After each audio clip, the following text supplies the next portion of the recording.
وَبَشِّرِ آمنوا وعملوا الصالحات، اور اے نبی علیہ السلام آپ خوشخبری دے دیجئے ان لوگوں کو کہ جو بات مان لیتے ہیں، یعنی ایمان لے آتے ہیں اور نیک اعمال اختیار کر لیتے ہیں، ان لہم جنات تجری من تحتها الانہار، کہ ان کے لیے باغات ہیں جن کے نیچے نہریں بہتی ہوں گی، کلما رزقوا، جب کبھی بھی انہیں رزق دیا جائے گا اس جنت میں، منہا ان باغوں میں سے، من ثمرۃ الرزق، کوئی پھل رزق کی شکل میں ان کو جب پیش کیا جائے گا، اہل جنت کو جنت میں جب کوئی فروٹ دیا جائے گا، قالوا هذا الذي رزقنا من قبل، وہ کہیں گے یہ تو وہی ہے جو ہمیں اس سے پہلے دنیا میں بھی دیا جاتا تھا، وَأُتُوا بِهِ مُتَشَابِهًا، حالانکہ وہ ان کو اس سے ملتا جلتا فروٹ دیا جا رہا ہوگا، ایگزیکٹ نہیں ہوگا، ملتا جلتا اس لیے دیا جائے گا کہ انسان کی ایک نیچر ہے۔ دنیا میں بھی آپ دیکھ لیں، آپ کسی دسترخوان پہ بیٹھے ہوں تو سب سے پہلے اس چیز کو ہاتھ ڈالتے ہیں جس کے ساتھ آپ مانوس ہوں۔ آپ کسی ولیمے پہ بھی جاتے ہیں تو آپ کے سامنے کوئی ایسی عجیب و غریب ڈش آ جائے تو آپ اس کے رسک نہیں لیتے کھانے کا کہ پتہ نہیں کیا ذائقہ ہو، الٹا پلیٹ بھر کے بیٹھ جاؤں اور اس دوران جو میں نے کھانا تھا وہ ختم ہی ہو جائے، یہ بھی چانس ہوتا ہے نا۔ تو انسان مانوس اس چیز کے ساتھ ہوتا ہے جو پہلے اس نے اس کو ایکسپیرینس کیا ہو، یہ اللہ تعالیٰ نے انسان کی نیچر رکھی ہے۔ تو جنت میں بھی ابتدائی مہمان نوازی کے طور پہ جنتیوں کو وہ رزق دیا جائے گا جو دنیا میں وہ ایکسپیرینس کر چکے ہیں، آم، کیلا، انار، سیب، جو ہمارے ایکسپیرینس میں۔ اب دیکھنے میں تو وہ فروٹ دیکھنے میں تو ویسا ہی ہوگا، تو وہ کھانے سے پہلے یہ بات کریں گے کہ تو یہ وہی چیز ہے، ایتھے بھی آ کے وہی کچھ، لیکن نظر آئے گا کہ ان کے اس کی طرح کا ہوگا لیکن ویسا نہیں ہوگا۔ اب انور اٹور کا ذائقہ اور ایک دیسی آم کا ذائقہ برابر ہو سکتا ہے؟ دیکھنے میں تو دونوں ایک جتنے ہوتے ہیں، شکل و صورت بھی ملتی جلتی ہوتی ہے، لیکن زمین آسمان کا فرق ہے ٹیسٹ میں۔ اسی طریقے سے چونسے کا ٹیسٹ ہو کہ کسی دوسرے آم کا، وہ برابر نہیں ہو سکتا۔ تو یہ تو دنیا میں ہی اللہ نے اتنا فرق رکھا ہوا ہے، تو آخرت میں جو آم دیا جائے گا وہ دنیا والا آم نہیں ہوگا، ہاں شکل و صورت میں ضرور ملتا جلتا ہوگا، لیکن اس آم کی تو کیا بات ہے۔ اللہ تعالیٰ جنت میں ہمیں اپنے محبوب صلی اللہ علیہ وآلہ وسلم کا پڑوس نصیب فرمائے، آمین۔ وَلَهُمْ فِيهَا أَزْوَاجٌ مُطَهَّرَةٌ، اور وہاں پہ ہوں گی ان کے لیے پاکیزہ بیویاں۔ پاکیزہ بیویاں دنیا کی بیویاں بھی اور جنتی حوریں بھی، وہ آگے چل کے ذکر آ جائے گا اس حوالے سے۔ اچھا، جنت میں جتنی بھی نعمتیں ہیں نا، ان میں جو یعنی ڈومیننٹ نعمتیں ہیں، ان کا کچھ نہ کچھ حصہ اللہ نے دنیا میں اس حوالے سے رکھا ہے کہ انسان اس نعمت کو ایکسپیرینس کر سکے، لیکن وہ زمین آسمان کا فرق ہے، لیکن کسی درجے میں ایکسپیرینس کروایا گیا، اور ایکسپیرینس کروایا گیا ہے تو تبھی ان چیزوں میں اٹریکشن ہے، اگر اٹریکشن نہیں ہوگی تو اس کے لیے تگ و دو کون کرے گا۔ تو اسی طریقے سے یعنی جو ایک اللہ تعالیٰ نے سیکس کا جذبہ رکھا ہے انسان کے اندر، اس کا ایکسپیرینس دنیا میں کسی فارم میں کروایا تبھی جنت کی حوروں کا لالچ دیا جا سکتا ہے۔ اور اسی طریقے سے جو فروٹ ہے اس کا ذائقہ دنیا میں رکھا ہے، جبھی جنت کی فروٹ کا آپ کو لالچ دیا جا سکتا ہے۔ باقی تو بخاری مسلم میں حدیث ہے کہ اللہ تعالیٰ نے جنت میں وہ نعمتیں تیار کر رکھی ہیں جو نہ کسی آنکھ نے دیکھی، نہ کسی کان نے سنی، نہ کبھی کسی کے دل پہ بھی اس کا گمان ہوا، وہ تو ان امیجنیبل۔ یہ صرف متشابہات ہیں، چیزیں ملتی جلتی چیزیں دنیا میں، صرف بات سمجھانے کے لیے۔ اور دنیا کی نعمتیں تو فنا ہونے والی ہیں، لیکن ان نعمتوں کے ساتھ آ رہا ہے وَهُمْ فِيهَا خَالِدُونَ، وہ رہیں گے ہمیشہ ہمیشہ اس کے اندر، نہ ختم ہونے والی نعمتیں۔ اچھا، دنیا میں کوئی بڑے سے بڑی بھی نعمت ہے نا، وہ اچھی انسان کو لگتی ہے، لیکن جیسے ہی اس کے چھوٹ جانے کا خیال آتا ہے تو دل کے اوپر غم کا غلبہ ہو جاتا ہے، اور جنت میں غم نہیں ہے، اس لیے جنت میں ہمیشہ کی نعمت ہے۔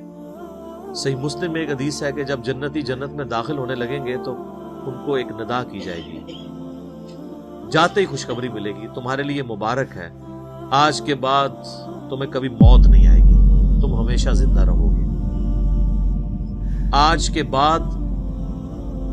تمہیں کبھی بدحالی نہیں آئے گی، تم ہمیشہ خوشحال رہو گے۔ آج کے بعد تمہیں کبھی بڑھاپا نہیں آئے گا، تم ہمیشہ جوان ہی رہو گے۔ اور آج کے بعد اللہ تم سے کبھی ناراض نہیں ہوگا، ہمیشہ راضی رہے گا۔ یعنی دنیا میں تو سب سے بڑی اہل ایمان کے لیے ٹینشن ہی یہی ہے نا کہ میں نے یہ کیا تو ناراض نہ ہو جائے۔ جنت وہ جگہ ہے جہاں کچھ بھی کر لیں اللہ ناراض نہیں ہوگا۔ ہر وہ چیز جو دنیا میں بھی جرم تھی وہاں جا کے وہ جرم نہیں رہے گی۔ دنیا میں مرد کے لیے سونا پہننا حرام ہے، اور جنت میں سونے کے کنگن پہنائے جائیں گے، ریشم کا لباس پہنایا جائے گا۔ قرآن پاک میں آتا ہے، بخاری مسلم میں درجنوں احادیث ہیں۔ جسے شوق ہو تو مشکات المصابیح کی 3 جلد میں جنت والا چیپٹر پڑھ لیں تو آپ کو اندازہ ہوگا کہ جنت میں اللہ تعالیٰ نے کیا کچھ رکھا ہے انسان کے لیے۔ لیکن یہ بات اپنی جگہ ہے، ایک حقیقت ہے کہ جنت پہنچنا بڑا مشکل ہے، یہ سب سے بڑا المیہ ہے۔ یہ تو بابوں نے آپ کو ایک خدا کا تعارف کروایا نا کہ جنت تو اپنی جیب وچ ہے، کتابیں یہ نہیں بتاتی، کتابیں کچھ اور ہی بتاتی۔ صحیح مسلم میں حدیث ہے کہ اللہ تعالیٰ نے جنت کو ناگوار چیزوں سے ڈھانپ رکھا ہے، یعنی جنت تک پہنچنے کے لیے کئی ناگوار چیزوں سے آپ کو گزرنا پڑے گا، پھر جنت آئے گی۔ اور جہنم کو اللہ تعالیٰ نے خوشنما چیزوں سے ڈھانپ رکھا ہے، یعنی ہر اٹریکٹ فل چیز دوزخ کی طرف لے کے چلی جائے۔ ناگواری تو ہے نا، یعنی روزانہ 5 وقت نماز پڑھنا دنیاوی طور پہ ایک تردد تو ہے، سردیوں میں وضو کرنا ایک تردد تو ہے، گرمیوں کے روزے رکھنا ایک تردد تو ہے، حلال اور حرام کا فرق کرنا ایک تردد تو ہے، اور دوسری طرف آپ جو اپنی مرضی کے مطابق کوئی بھی کام کرتے جائیں وہ سیدھا آپ کو دوزخ کی طرف لے جائے گا، جو آپ اپنی مرضی سے کریں گے۔ اور جو اللہ کی مرضی سے کرنا پڑتا ہے اس میں تردد تو ہے، ظاہر وہ نفس کے خلاف ہے۔ یہ مسلم شریف کی حدیث کمال حدیث ہے کہ جنت ناگوار چیزوں سے ڈھانپی ہوئی ہے اور جہنم خوشنما چیز۔ اس کی ایکسپلینیشن جامع ترمذی میں، سنن ابی داؤد میں، سنن نسائی اور ابن ماجہ میں ہے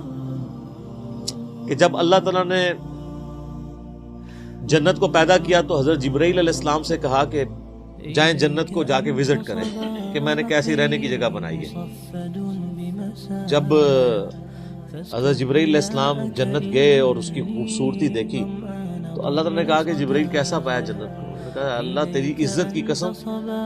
کوئی بندہ ایسا نہیں ہوگا جو اس میں جانے کے لیے جان دھڑ کی بازی نہ لگا دے، کیا زبردست جگہ تو نے بنائی ہے۔ اللہ نے فرمایا اچھا، اللہ تعالیٰ نے جنت کو ناگوار چیزوں سے ڈھانپ دیا، کہ مسلم شریف کی حدیث ہے، اور کہا اب جا کے ذرا جنت کو دیکھو۔ جب وہ دیکھ کے آیا تو انہوں نے کہا تیری عزت کی قسم مجھے نہیں لگتا کوئی بندہ جنت میں جانے میں کامیاب ہوگا، اتنا مشکل ہے۔ سر یہ ہے کتابوں کا خدا، یہاں کہتے ہیں نہیں جناب ایک دفعہ بھی پڑھ لیا، ایک دفعہ بھی پڑھ لیا، ایک پھیرا ہی لگے گا۔ اور سورہ فرقان میں اللہ تعالیٰ فرماتا ہے کہ جہنم ہمیشہ رہنے کے لیے بھی بری جگہ ہے اور ایک لمحے کے لیے رہنے کے لیے بھی بری جگہ ہے۔ آپ لاکھ کہتے رہے کہ پھیرا لگے گا، اچھا یہ پھیرا بھی اس لیے ہم کہتے ہیں کہ ہم نے کبھی اس پھیرے کو امیجن نہیں کیا، آپ کو ادھر بیٹھے بیٹھے امیجن کروا دیتے ہیں۔ اگر کسی شخص کو یہ کہا جائے کہ ایک فجر کی نماز چھوڑنے پہ آپ کو فجر سے ظہر تک ایک ایسے کمرے میں وقت گزارنا پڑے گا جو 10 بائی 10 فٹ کا ہوگا، اس میں 100 کوبرا سانپ ہوں گے، 100 بچھو ہوں گے، 100 اژدہے ہوں گے، لیکن صرف فجر سے ظہر تک بس، تو کوئی امیجن بھی کر سکتا ہے اس کو؟ وہ ان سانپوں کو تو آپ مار بھی سکتے ہیں، جہنم کے سانپ کے بارے میں کوئی سوچ بھی سکتا ہے؟ چونکہ ہم نے امیجن نہیں کیا ہوتا اس لیے ایک پھیرے کی بات کرتے ہیں۔ اور یہ تو بہت بڑی میں نے مثال دی ہے، اگر کسی شخص کو کہا جائے نا کہ فجر کی نماز چھوڑنے پہ فجر سے ظہر تک آپ کو صرف ایک موم بتی کا وہ چھوٹا سا جو فلیم ہوتا ہے نا اس کے اوپر یوں ہاتھ رکھنا پڑے گا فجر سے ظہر تک، سر 10 سیکنڈ نہیں کو رکھ سکتا، تو یہ کہنا آسان ہے پھیرے والی بات۔